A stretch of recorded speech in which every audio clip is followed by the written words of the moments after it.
내가 산을 향하여 눈을 들리라. 나의 도움이 어디서 올까? 나의 도움은 천지를 지으신 여호와에게서로다. 여호와께서 너를 실족하지 아니하게 하시며 너를 지키시는 이가 졸지 아니하시리로다. 이스라엘을 지키시는 이는 졸지도 아니하시고 주무시지도 아니하시리로다. 여호와는 너를 지키시는 이시라. 여호와께서 내 오른쪽에서 내 그늘이 되시나니 낮에 해가 너를 상하게 하지 아니하며 밤에 달도 너를 해치지 아니하리로다. 여호와께서 너를 지켜 모든 환난을 면하게 하시며 또 내 영혼을 지키시리로다. 여호와께서 너의 출입을 지금부터 영원까지 지키시리로다.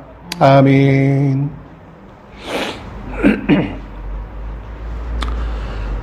갑자기 날씨가 추워져가지고 건강에 많이들 좀 어떠신지 모르겠습니다. 어제 교회에 앉아 있는데 얼마나 추운지 빨리 집에 가고는 싶은데 말씀의 정리는 안 되고 오후에 말씀 것까지 준비하다 보니까 정리가 참 잘 안 되더라고요. 오후에 말씀 볼 게 너무나 정리가 안 돼가지고 시간만 막 보내는데 또 몸은 춥고 참 힘들었어요. 오늘 아침에 일어나서 머리를 감고 방에 딱 들어갔는데 저희 집사람이 창문을 활짝 열어놓은 거예요.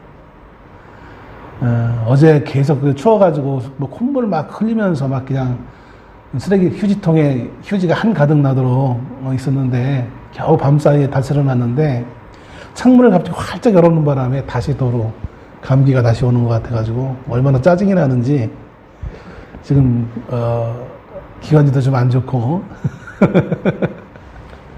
아침도 밥을 기대했는데 밥을 안 주는 게 오늘따라 이상하게 또 빵을 주대요. 그래서 이래저래 오늘 참 뭐가 안 맞는다.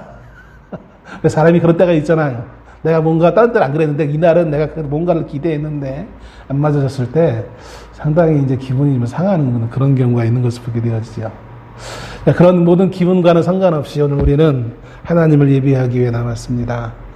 오늘 이 시간 하나님의 말씀에 우리가 겸손히 귀를 기울이며 어떻게라도 우리가 하나님이 나에게 주신 말씀의 의미가 무엇인지 동일한 장소에서 동일하게 말씀을 들어도 어떤 이는 그 하나님의 말씀에 은혜를 받는 사람이 있고 어떤 이는 그렇지 못한 사람이 있어요. 하나님은 분명히 살아계시기 때문에 같은 장소에서 같은 말을 들어도 30분, 40분 설교 가운데 어떤 이는 은혜 받는 포인트가 다 각각 달라요. 그건 하나님의 역사하심이 다르기 때문에 그래요. 그러니까 은혜 받을 준비를 하시고 말씀을 듣는 이와 그렇지 않는 이와는 좀 차이가 있는 것을 보게 되어집니다. 오늘도 제가 비록 설교를 잘 못해도 못하는 설교 가운데 은혜 받는 분들이 참 많이 있어요. 왜 그럴까요? 내가 이뻐서가 아니라 목사가 이뻐서가 아니라 하나님께서 성령님께서 역사하시기 때문에 그래요. 대형교회 유명한 목사님들도 보면 그런 걸 신기하게 여기세요. 열심히 막 준비해서 대형교회니까 얼마나 설교를 많이 하시고 얼마나 잘하시겠어요. 유창하게 뭐 시스템도 좋고 우리 같이 뭐 겨우 들릴까 말까 한 그 스피커 이런 거가 아니라 정말 울리는 막 스피커 쨍쨍한 마이크 몇십만 원 몇백만 원짜리 마이크 가지고 하고 하는 그런 목사님들도 설교를 잘 준비해서 했는데 어떤 때는 별로예요. 근데 오늘 내가 별로다 했는데 성도들 가운데 은혜 받았다는 분들 참 많이 있대요. 이상하게 하나님의 역사하심은 참 다르게 역사하시는 것을 보게 되어집니다.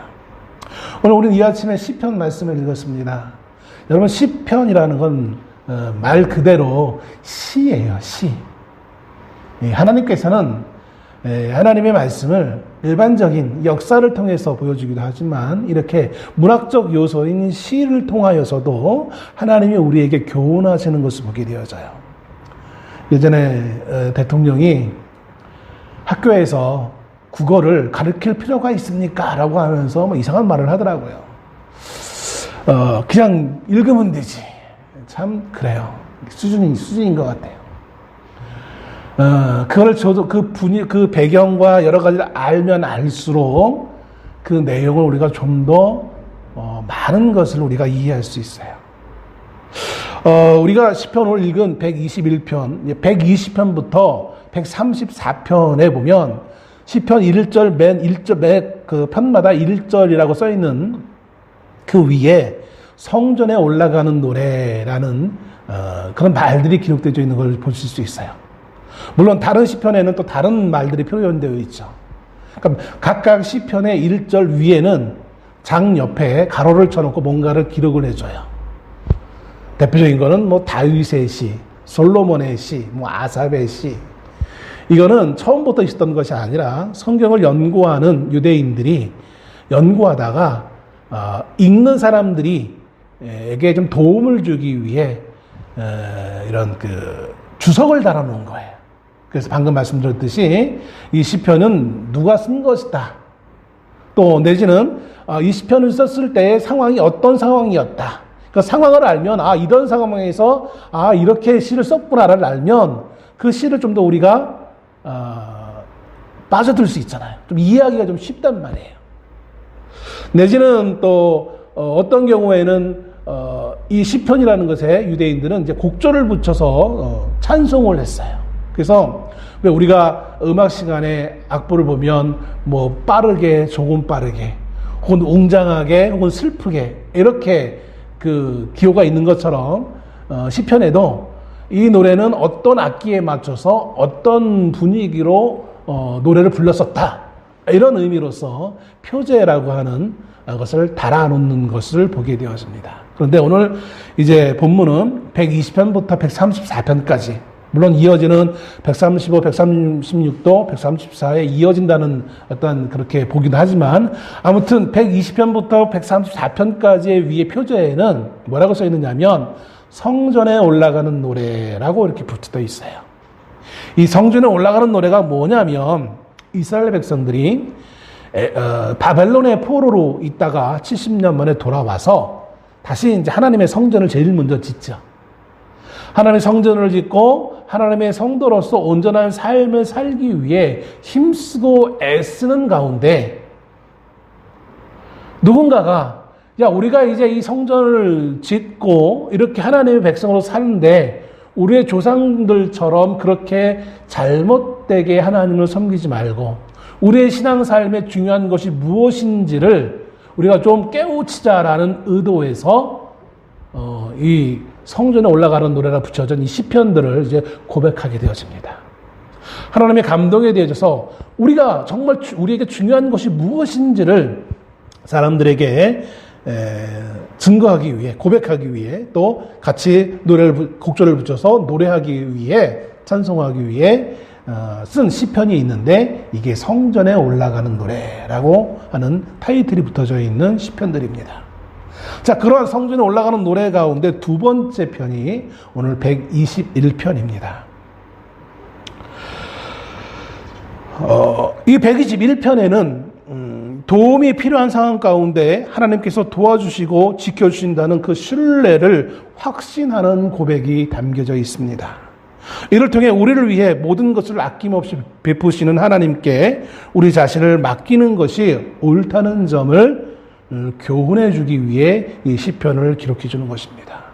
즉 하나님은 반드시 우리를 도우신다, 내지는 지키신다. 그러므로 우리가 하나님께 우리 자신을 먼저 맡겨야 된다라는 그런 교훈을 하고 있는 것이 오늘 본문의 내용인 것을 보게 되어집니다. 그러면 이제 좀 더 구체적으로 본문의 말씀을 통하여서 우리가 한번 살펴보려고 합니다. 먼저 시편 121편 이 8절밖에 안 되는 짧은 이 절을, 이 내용은 크게 두 부분으로 나눌 수 있어요. 하나는 먼저 1절부터 4절까지의 말씀입니다. 여기에는 도우시며 지키시는 하나님에 대해서 말씀해 주고 있습니다. 내가 산을 향하여 눈을 들지라 나의 도움이 어디서 올까? 나의 도움은 천지를 지으신 여호와에게서로다. 제가 청년 때 참 많이 불렀던 찬양의 가사 내용입니다. 그 찬양의 가사는 그냥 누군가의 창의적으로 써진 것이 아니라 이 시편에 있는 말씀에다 곡조를 붙여서 불렀던 것이죠. 그래서 많은 이들이 이 본문의 1절, 2절 말씀을 보면 참 귀에 너무나 익숙하고 심지어 암송할 수 있는 그런 내용인 것을 보게 되어집니다. 이 1절, 2절에 있는 이 말씀은 모든 도움의 근원이신 하나님에 대해서 마치 누군지는 모르겠지만 이 시편을 고백한 자가 혼자 독백하는 듯한 형식으로 이 말씀을 고백하고 있습니다. 본문에서 이 시편 저자는 오직 여호와 하나님께로부터 도움이 온다고 고백하고 있습니다. 이는 우리가 도움을 찾는데 어디서 또 어디에 기대해야 할지를 교훈하고 있는 것입니다. 우리 사람들은 살아가면서 독불장군 혼자 살아갈 수 있는 존재가 아니에요. 아무리 대단한 지혜로운 사람이라 할지라도 혼자 살아갈 수는 없습니다. 아무리 배움이 깊다 할지라도 혼자 모든 것을 다 알고 혼자 모든 것을 처리할 수 있는 인생은 없는 것을 보게 되었습니다. 그러면 우리는 어떤 상황을 만날 때에 이 문제를 해결하기 위해서 어떻게 해야 될까? 나 혼자 고민하는 것도 중요하지만 때로는 누군가의 도움을 요청하는 것도 바람직한 것일 것입니다. 근데 문제는 그 도움을 요청했는데 그 요청한 그 사람이 그 문제를 도와줄 만한 그 능력이 있느냐가 참 중요한 거잖아요. 저 사람 나보다 못한 사람인데 분명히 이 문제에 대해서 객관적으로 나보다 해결할 수 있는 능력이 없는 사람인데 그 문제를 가지고 가면 내가 아무리 도움을 청한다 한들 도움을 받을 수 있겠습니까? 오늘 시편 121편 1절 2절에서 누군가에게 도움을 구하는 듯한 내용의 말이 고백되어져 있습니다. 1절에 산이라는 단어가 나옵니다. 우리 한글 성경에는 그냥 산 단수로 기록되어 있지만 히브리 성경에는 산들이라는 복수형으로 기록되어져 있는 것을 봅니다. 내가 산들을 향하여, 그러니까 본문에 의하면 내가 산들을 향하여 눈을 들리라라는 거예요. 수많은 산들이 있는데 그 많은 산들 가운데 나를 도울 만한 산이 있는 어느 산인가라는 것이에요. 문자적으로만 본다면. 그럼 중요한 것은 이제 과연 이 산이 의미하는 것이 있겠죠.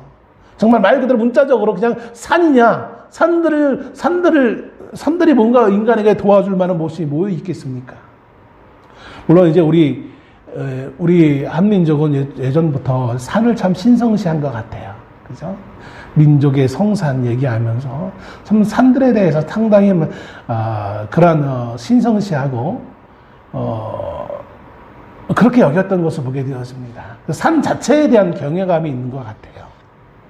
어쩌면 우리 민족뿐만 아니라 이 땅에 있는 모든 인생들이 그러지 않을까라는 생각도 해보게 합니다. 왜냐하면 우리가 참 산을 올라가다 보면 산을 많이 안 올라가긴 했지만 청년 때 산을 올라가다 보면 자 힘든 건 둘째치고 그 정상에 올라갔을 때 그 정상에서 밑을 내려볼 때 그 모습은 정말 말로 표현할 수 없는 대단한 무언가가 있잖아요. 어떤 이들은 그것을 경외감이라고 이렇게 표현하기도 합니다. 보잘것없는 인생의 관점에서 그 거대한 산을 봤을 때 뭔가 신성시하고 뭔가 있음직한 어떤 그러한 느낌을 받는 것이 당연한 것이 아닐까 생각해 봅니다. 우리 민족은 더군다나 그래서 산에 대한 경외감이 참 많은 것 같아요. 산 자체가 우리에게 무언가를 줄 수 있는 것처럼 생각하는 경우가 우리의 마음속, 우리의 DNA에 그렇게 박혀져 있는 것을 보게 되어집니다. 그런데 유대인들은 산 자체가 아니라 산에서 뭔가를 만날 수 있는 걸로 생각했어요. 우리가 여호수아서라든지를 보면 사사기를 보면 주변의 민족들과 싸울 때에 이렇게 주변 민족이 이스라엘을 평가합니다. 저들이 섬기는 신은 산의 신이고 우리가 섬기는 신은 들의 신이다 라고 표현하는 거예요. 왜 그럴까요? 왜 그런 표현이 있을까요? 그것은 이스라엘 백성들이 하나님을 만났던 장소가 산이었기 때문에 그래요. 보편적으로 인생들은 산 자체를 경외시 여기는데 유대인들은 산 자체가 아니라 그 산에서 만날 수 있는 그분을 생각하는 거예요. 그래서 오늘 본문의 말씀에 여기 내가 산을 향하여 눈을 들리라라는 이 말씀은 뒤 다시 좀 이따 답으로 얘기하겠지만 유대인의 관점에서 봤을 때 어느 산에서 하나님을 만날 수 있느냐라는 것을 찾는 것을 의미하기도 한다는 것입니다. 그래서 산이라는 단수가 아니라 산들이라는 복수를 통하여서 표현해주고 있는 것을 보게 되었습니다. 유대인들이라면, 지금 이스라엘 사람들 말고요, 예전 성경에 나와 있는 유대인들이라면 산이라고 했을 때 그 산, 여기 나오는 보편적으로 산이라고 했을 때는 이제 성경에서는 시온산을 의미합니다. 이 시온산은 여기는 하나님의 성전에 있었던 것, 하나님을 만나는 장소를 의미하는 것이죠. 그런데 이런 문자적인 의미뿐만 아니라 좀 더 우리가 또 좀 한 단계 더 나아가서 이 산이 의미하는 바를 무엇인가를 한번 생각해 볼 필요성이 있는 것을 보게 되었습니다. 보편적으로 많은 이들은 이 산을 문자적인 산으로 이해하지 않고 비유적인 표현으로 보기 때문에 그렇습니다. 세 가지로 의미를 찾아볼 수 있습니다. 첫째는 일반인, 자연인인 사람들에게 있어서 이 산은 뭘 의미하는 것일까를 생각해 볼 수 있어요.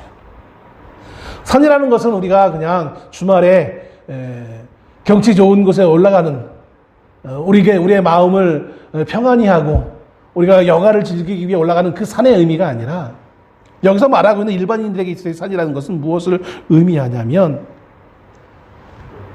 서두에서 말씀드렸던 것처럼 마치 인생이 뭔가 도움을 얻고자 도울 수 있는 분을 찾는 것을 의미한다는 것입니다. 다른 말로 표현하면 이것은 하나의 거대한 세력을 의미한다라고 볼 수 있다는 것입니다. 즉, 인간을 도울 수 있는 어떠한 물질, 권력, 명예, 어떤 단체가 될 수도 있겠죠. 사람들은 늘 서두에서 말씀드린 것처럼 나에게 도움을 줄 만한 무언가가 있지 않을까라고 생각하면서 그 세력들을 찾습니다. 물질이 나에게 명예, 큰 행복을 가져다 줄 수 있어 라고 생각하면 그 물질을 축적하기 위해, 모으기 위해 모든 힘을 다 거기다 기울입니다. 내 자녀가 나에게 큰 영광을 갖다 줄 수 있어 생각하면 자녀들을 많이 양육하겠죠. 또 권력을 원하는 사람들은 그 권력을 통해서 내가 무엇인가 이 땅에서 뭔가를 이룰 수 있을 것처럼 생각하면서 이렇게 권력을 얻기 위해 수단과 방법을 마다하지 않는 것을 보게 되어집니다. 이제 한 달 조금 지나면 총선이 있잖아요. 국회의원을 선거하는 각 당들이 이제 후보자를 이제 하나씩 정해가지고 발표하고 있는 것을 보게 되었습니다. 그걸 가지고 서로가 일희일비하는 모습을 보게 되어지고 상대방 정당을 비난하기도 하고 이러는 모습을 보게 되었습니다. 양당 다, 여당이건 야당이건 또 조그만 정당이건 간에 신생 정당이건 간에 후보자를 내면서 서로 말이 참들이 많은 것을 보게 되어져요. 어떤 이는 그 후보에 탈락했다고 해서 머리를 박박 밀기도 하고 자신의 목숨을 분신하려고 한다는 그런 말도 있고 별 일들이 참 많아요. 그러니까 일반인들이 봤을 때는, 보편적인 서민이 봤을 때는 저러지라고 할 정도로 말도 안 되는 일들이 일어나요. 오늘까지 이쪽에 있던 사람이 오른쪽에 있던 사람이 갑자기 왼쪽으로 간다든지, 반대로 왼쪽에 있던 사람이 오른쪽으로 가요. 평상시 자기가 주장하던 내용과 정반대를 주장하는 사람들의 편에 같이 쓰고 있어요. 그러니까 일반적인 사람들은 도대체 창피해서도 그렇게 못할 것 같아요. 근데 정치인들은 그렇게 해요. 왜 그럴까요? 그 권력의 맛에 빠져가지고 헤어나오지 못하는 거예요. 그걸 가지고 있으면 내가 이 세상에 최고라도 된 듯한 그런 착각에 빠지는 것이죠. 실제로 그런 권력을 가지면 뭔가를 이룰 수 있는 것처럼 보입니다. 이루기도 합니다. 근데 그것이 영원할까요? 대통령도 그 자리에서 쫓겨나는 마당에 우리는 그런 것을 경험하지 않았습니까? 세상에 영원한 것은 아무것도 없습니다. 오늘 내가 산을 향하여 눈을 들리라. 어떤 사람들이 자신이 행복하기 위해서, 또 자신이 뭔가 생각하는 뭔가를 이루기 위해서, 그걸 이루기 위한 뭔가 수단과 방법을 찾고 있는데, 그리고 그것을 찾다가 마침 내가 이것이라고 찾았는데 그것을 소유하여서 내가 살아봤는데 결과를 보니까 그렇지 않더라는 거예요. 왜요? 이 세상과 이 세상 것들은 영원한 것이 하나도 없기 때문에 그런 거예요. 영원한 것처럼 보이지만 영원한 것이 아무것도 없다라는 거예요. 또 내가 물질이 풍부하면, 내가 건강하면, 내가 명예가 있으면 모든 것이 해결될 것 같이 느껴졌지만, 그러나 그것을 채워줬어도 뭔가 우리가 채워지지 않는 뭔가가 있다라는 거예요. 표현하지는 알 수는 없지만 무엇인가 내가 이렇게 이 모든 세상의 모든 것들을 다 채워봤는데 채워지지 않는 뭔가가 있더라는 거예요. 어떤 사람들은 그 채워지지 않는 뭔가를 이루기 위해서 짜릿한 스포츠를 즐긴다고 해가지고 수킬로 높이 올라간 비행기를 타고 올라가다가 패러글라이딩 타고 쫙 내려오다가 어떻게 그렇게 하는지 모르겠어요. 그 짜릿함을 맛보기 위해서. 자신의 목숨을 걸고 이상한 스포츠를 즐기는 사람들도 있어요. 순간의 그 짜릿함, 그걸 통해서 자신의 어떠한 기쁨, 자신이 살아있다는 어떤 그런 느낌을 받기 위해 살아가는 사람들도 있는 것을 보게 되어요. 정도의 차이지만 우리 모든 다 그렇다라는 거예요. 우리 모든 인생들은, 자연 인생들은 다 그래요. 그러나 채워지지 않는 거예요. 왜냐하면 우리의 인생에게는 하나님이 처음부터 우리를 지으실 때부터 영혼이라는 것을 집어넣었어요. 그 영혼은 영원한 것을 사모하게끔 하는 것이 바로 우리 인간만이 가지고 있는 영혼이라는 것이라는 것이죠. 그 영원한 것을 사모하는데 이 땅에서는 영원한 것이 채워지지 않는 거예요. 권력을 가져봤어도 또 그 어떤 남들이 누리지 못한 부를 누려봤어도 죽음 앞에 인생은 다 똑같다라고 말하는 것처럼 영원하지 못하기에 사람들은 뭔가 부족함을 느낍니다.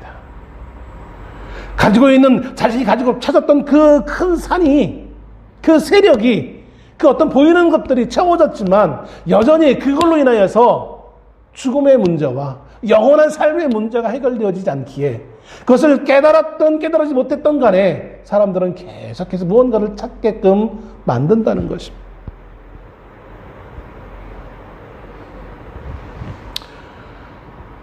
네, 3.1절이 지나갔으니까 말씀드리지만 제가 대학교 때 처음 학교를 입학을 했는데 교양 시간이었어요. 한국사 시간에 한 교수님이 기독교 계통에서는 유명한 원로 사학자였죠. 3.1 운동에 대해서 이야기하면서 그 앞에 있었던 백오인 사건이라는 것을 처음 저는 들었어요. 물론 학교 다닐 때도 한 번 들어보긴 했지만 심각하게 안 들었는데, 그러면서 일제시대 일본이 우리를 식민 지배할 때 수많은 지식인들이 종교를 선택하게 되었습니다. 기독교를 선택합니다. 그 이유는 그들이 정말 뭔가 하나님을 잘 믿고자 하는 그런 열망이 아니라 사실은 그때 당시 나라를 잃어버렸던 민족으로서 나라를 되찾기 위한 뭔가를 해야 되는데 할 수 있는 것이 아무것도 없더라는 거예요. 군대도 없어. 그 힘이 없죠. 나라를 빼앗겼는데 도와주는 이 하나 없고, 그래서 지식인들이 기댔던 것이 종교. 그 이유는 기독교는 외세 종교이기 때문에 외국인들에 의해서 뭔가 도움을 받을 수 있지 않을까라는 기대를 가지고 기독교에 많이들 들어오게 되어집니다. 그에 맞물려서 한국 교회에 회개 운동이 일어나면서 기독교 부흥 운동이 일어나기도 하고요. 그런데 그들이 도움을 얻기 위해서 들어왔지만 정작 들어와 보니까 도움을 얻지 못하는 거예요. 그래서 거기에 실망하고 도로 기독교를 나가는 사람이 있고, 어떤 이는 사실은 뭔가를 얻기 위해서 들어왔는데 거기서 하나님을 만나게 되어서 그대로 남고 신앙인으로서 신앙의 길을 선택한 사람도 있는 것을 보게 되었습니다. 방금 말씀드린 것처럼 우리들은 무언가 우리에게 도움을 줄 만한 무언가를 자꾸 찾아가요. 그래서 뭔가를 찾습니다.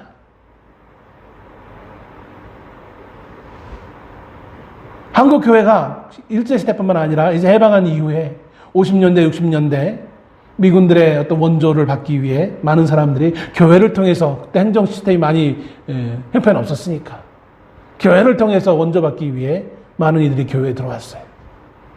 처음에 먹기 위해서, 먹을 걸 구하기 위해서 들어왔어요.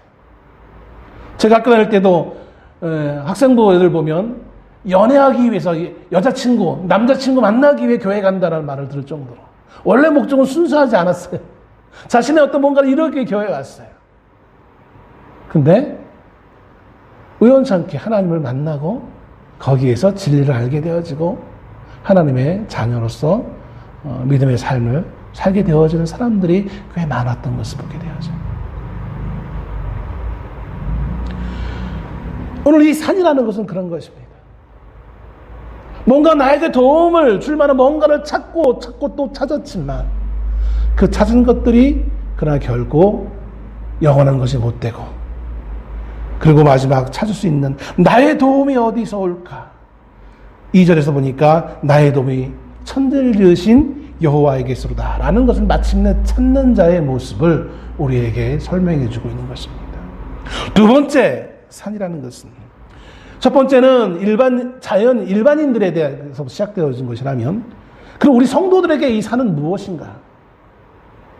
성도들에게 산은 무엇일까? 이것이 성전에 올라가는 노래라고 표지에 붙였다고 말씀하고 있습니다. 성전에 올라간다는 것은 예루살렘이 다른 지역보다 높은 지역에 위치해 있었기 때문에 그래요. 약 해발 한 780m 정도 되는 고지에 예루살렘이라는 도시가 형성되어집니다. 다윗성이기도 하고 시온산이라고 하는 별명이 붙였죠. 자, 그런데 이 예루살렘, 다윗성, 시온산, 여기에 사람들이 이제 순례하기 위해, 하나님을 예배하기 위해 유대인들은 1년에 3번은 꼭 이 성전에 가야만 했어요. 올라가는데 문제는 이 산에 올라가다 보니까 지금껏 치안이 잘 돼 있는 시대라면 상관이 없지만 예전에는 그렇지 못하다는 것이죠. 그 산을 올라가는 동안 있을 안전하지 못한 그 길, 그로 인하여서 주어지는 그 힘든 고충과 또 그곳에 도사리고 있을 줄 모르는 도둑들, 또 야생 맹수들, 그것에 위협을 받을 수밖에 없었다는 거예요. 반드시 거기 하나님을 예배하기 위해 가야 되는데 그 길이 정말 안전한 길이라면 얼마나 좋겠어요. 그런데 그 길이 안전하지 않다는 거예요.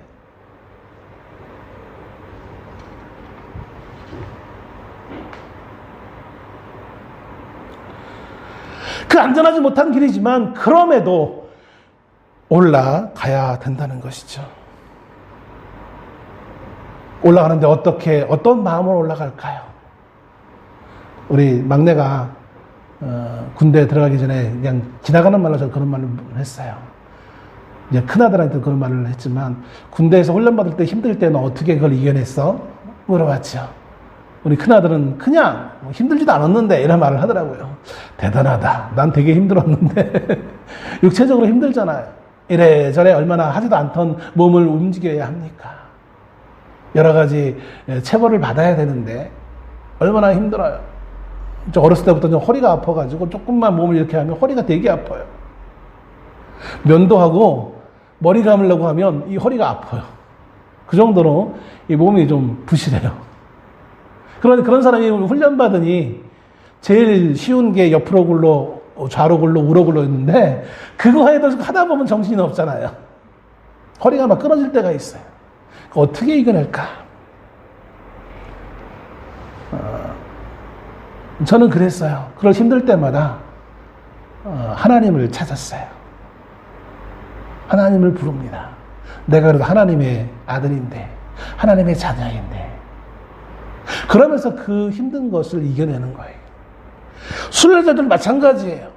그 위험한 순례의 길에 그 산에 올라갈 때에, 여호와의 산에 올라갈 때 이들이 거기에 분명히 그 순례자를 노리고 있는 도둑들이 있을 수도 있고 맹수가 있을 수도 있고 그 길이 험한데 그럼에도 불구하고 가야 되는 그 길 올라가면서 그들의 마음속에서 그를 찾는 것은 이 모든 그 위험한 길을 지키실 여호와 하나님을 부르고 있다는 것입니다.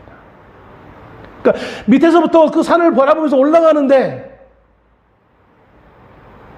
성전은 안 보이고 당연히 그 산만 흐릿하게 산만 보이는 거 아니에요. 고지만 보이는 거잖아요.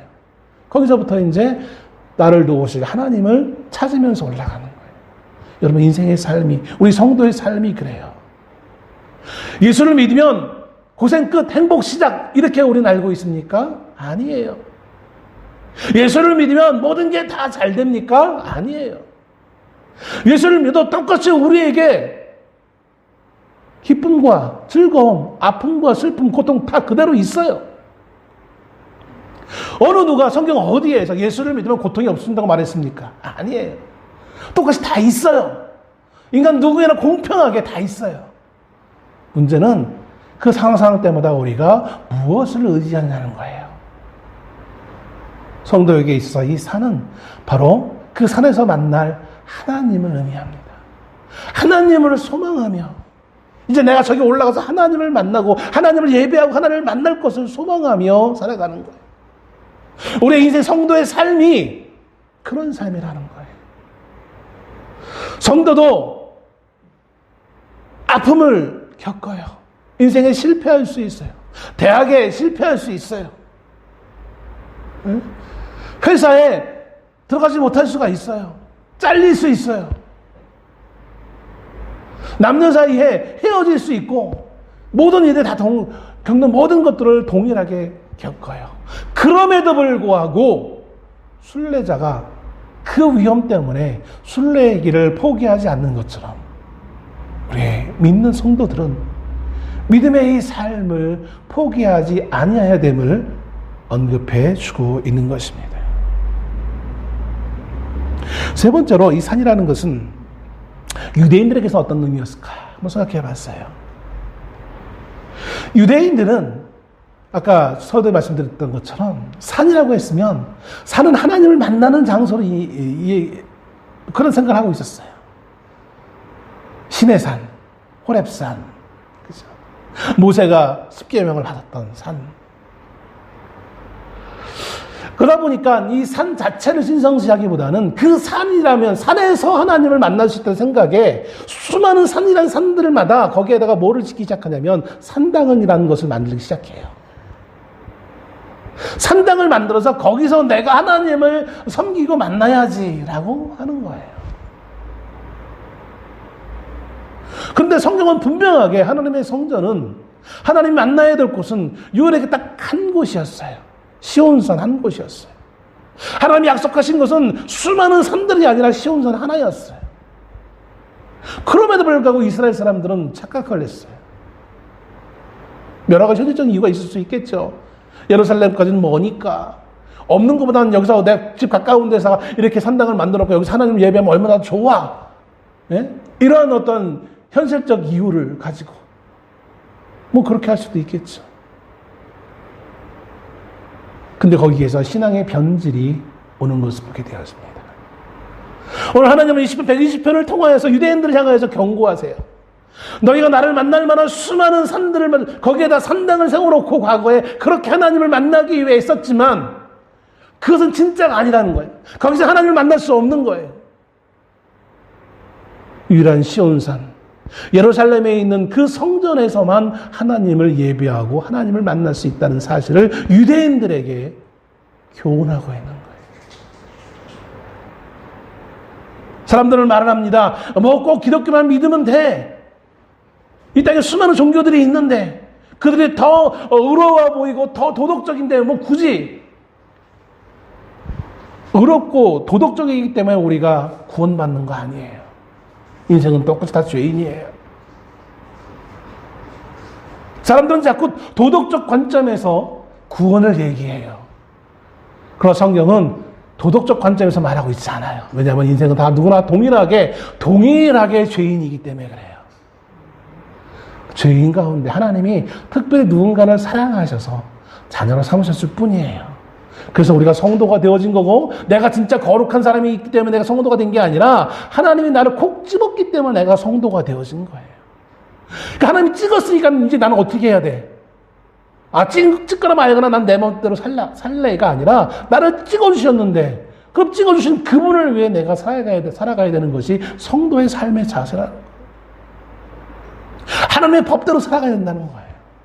내가 이 땅에, 이 지구상에 수많은 나라가 있는데 하필이면 대한민국에 태어났네? 그럼 어떻게 해야 돼요? 대한민국 싫으니까 딴 나라로 가. 뭐 세상에는 그럴 수도 있을지 모르겠어요. 이민 가면 되니까. 그러나 사실은 내가 대한민국에 태어났으면 실컷 좋건 간에 대한민국의 법을 지키며 살아가야 되는 것처럼, 내가 하나님의 백성이 되어졌으면 하나님의 법대로 살아가야 되는 거예요. 나의 도움은 수많은 그 산당들에서 하나님을 찾고 나 개별적으로 하나님의 도움을 받는 게 아니라 예루살렘 성전, 거기에서 하나님을 만나 그분의 도움을 받을 수 있다는 거예요. 그게 바로 예수 그리스도를 상징하고 있는 거예요. 유대인들에게 있어서 철저히 무시되어졌던 예수 그리스도를 교훈하고 있는 것을 보게 되었습니다. 결국 이 본문은 하나님을 찾아 하나님을 의지하고 도움을 받는 것이 중요함을 교훈하고 있는 것입니다. 내가 어디에서 하나님을 찾을 수 있는가?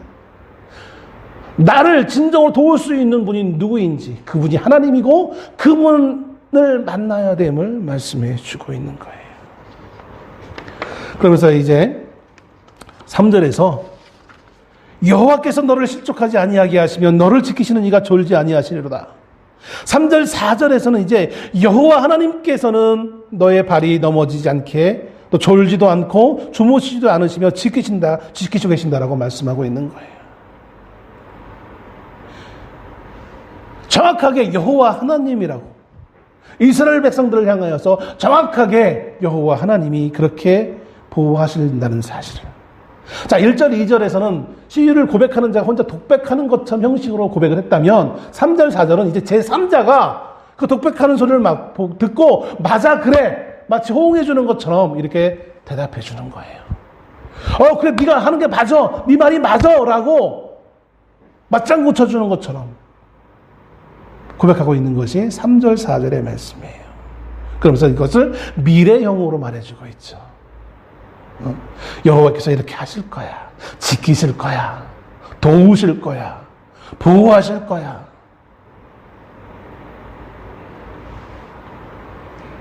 실족이라는, 3절에 말한 실족이라는 것은 사람이 발을 잘못 디뎌가지고 미끄러지는 것을 말하고 있는 거잖아요. 그렇게 미끄러지지 않도록 하나님께서 보호하신다는 거예요.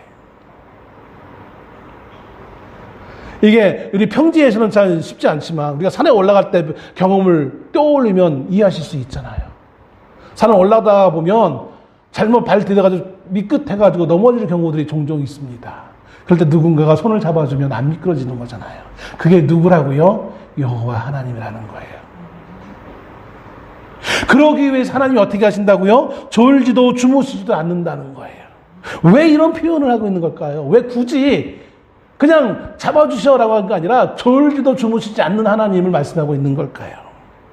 여기는 두 가지 의미가 있습니다. 하나님은 사람과 다르다는 의미예요. 당시에는 지금처럼 아까도 말씀드렸처럼 치안이 좋지 않았어요. 그래서 순례자들이 올라갈 때 보면 여러 명이 함께 그룹을 지어서 올라가요. 그룹을 져가지고 밤에 잘 때 순번을 정해서 불침번을 정하는 거예요.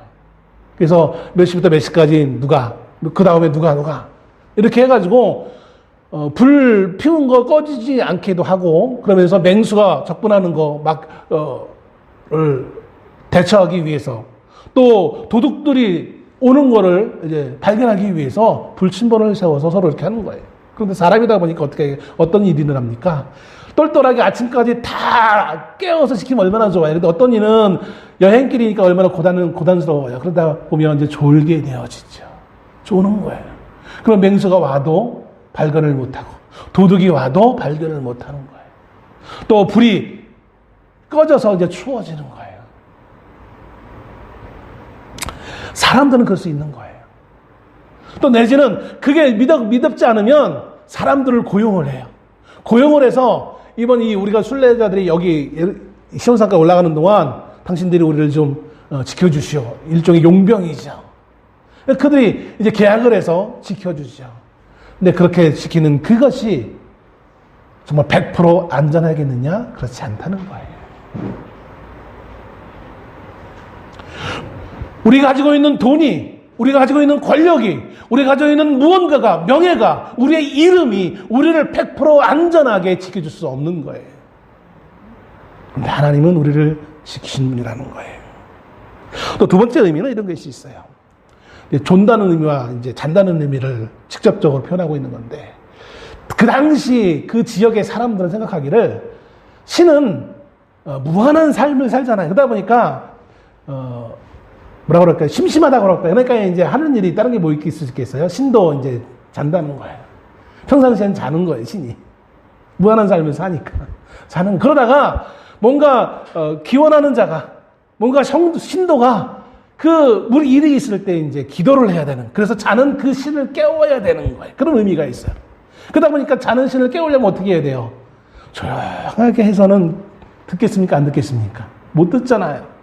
그러니까 별짓을 다 하는 거예요. 막 큰 소리도 치고 그러고, 뭐 춤도 추는 것이고, 심지어 그래서 성경에 보면 아주 악독한 방법 뭐가 있어요? 자신의 자녀를 제물로 드리는 인신공양도 하잖아요. 그게 왜 그러냐면 신은 자고 있기 때문에 자는 신을 깨우기 위해는 뭔가 충격적인 어떤 요법이 필요하다는 거예요. 그래서 우리가 엘리야 갈멜산에서 발과 아세라 제사장들이 기도할 때 그러잖아요. 엘리야가 조롱하면서 그러잖아요. 너희 신이 자는가 보다. 좀 더 그거밖에 없어. 더 해봐. 막 이렇게 조롱하잖아요. 그 이유가 사람들이 신이 이렇게 자고 있는 걸로 생각했기 때문에 그래요. 그런데 오늘 성경이 여호와는 어떻다고요? 졸리도 주무시지 않는다는 거예요. 너희들이 알고 있는 것처럼 참신 여호와 하나님은 조시는 자신 하나님 아니야. 우상들과 다르다는 사실을 말해주기 위해서 이렇게 표현하고 있는 것을 보게 되었습니다. 시간이 많이 갔네요. 후반부를 해야 되는데 후반부를 맞서 시간이 없네요.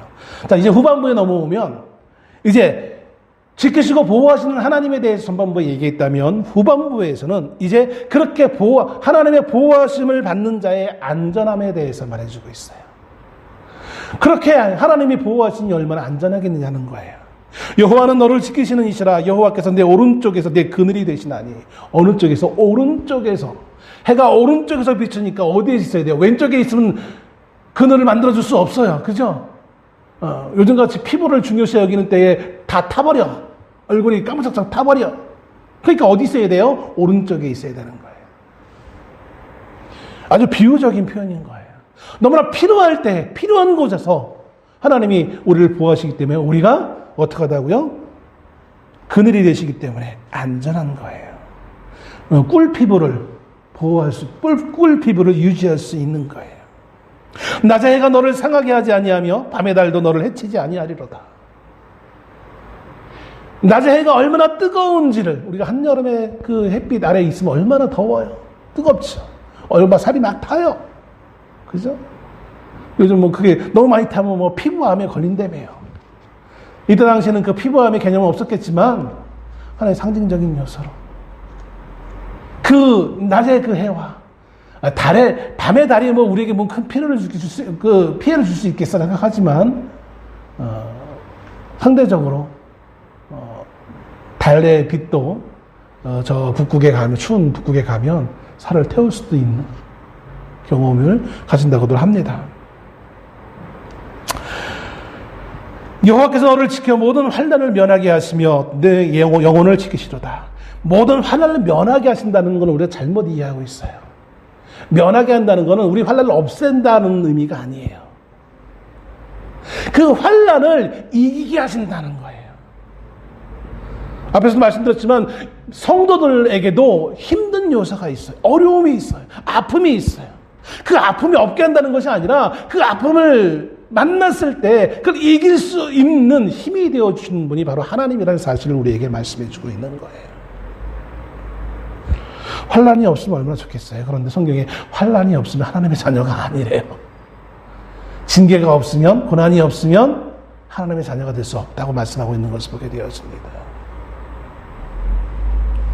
여호와께서 너의 출입을 지금부터 영원까지 지키시리로다. 들어가고 나옴을 지킨대요. 이건 뭐를 의미하는 걸까요? 순례자가 순례하기 위해 하나님의 성전에 가서 예배하고 돌아올 때까지, 처음 집에서 출발하는 것과 그리고 마치고 돌아올 때까지를 의미해요. 네? 지금이라면 우리가 뭐 쉽게 어디 여행을 가고 막 하잖아요. 그러나 예전에는 그렇게 하기가 쉽지 않았어요.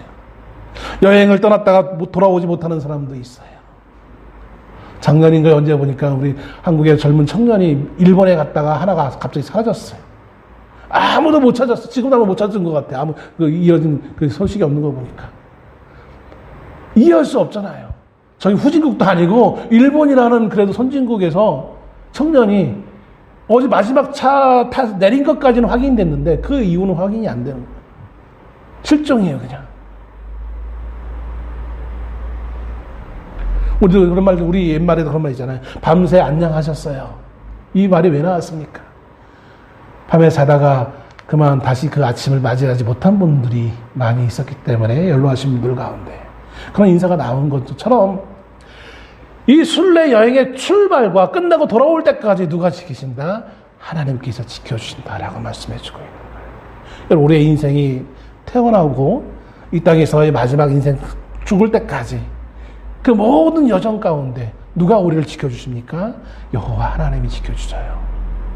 때로는 모든 문제가 잘 해결되어서 정말 기쁠 때도 그때도 하나님이 지키고 계세요. 그러나 모든 것이 꽉꽉꽉 막혀가지고 암담한 그 순간에도 하나님은 여전히 살아계셔서 주무시지 아니하고 졸지도 아니하시며 우리를 지켜주신다는 거예요. 그러므로 오늘 우리는 그것이 얼마나 안전함으로 마지막에 도착할 수 있다는 거예요. 마지막까지 도착할 수 있다는 거예요. 하나님이 우리를 자녀로 삼으셔서 하나님의 그 성전 앞으로 하나님 나라로 가서 하나님을 만날 수 있는 그 마지막 순간까지 하나님은 우리를 지키시고 이끄신다는 거예요. 이게 오늘 시편 121편의 말씀의 내용인 것입니다.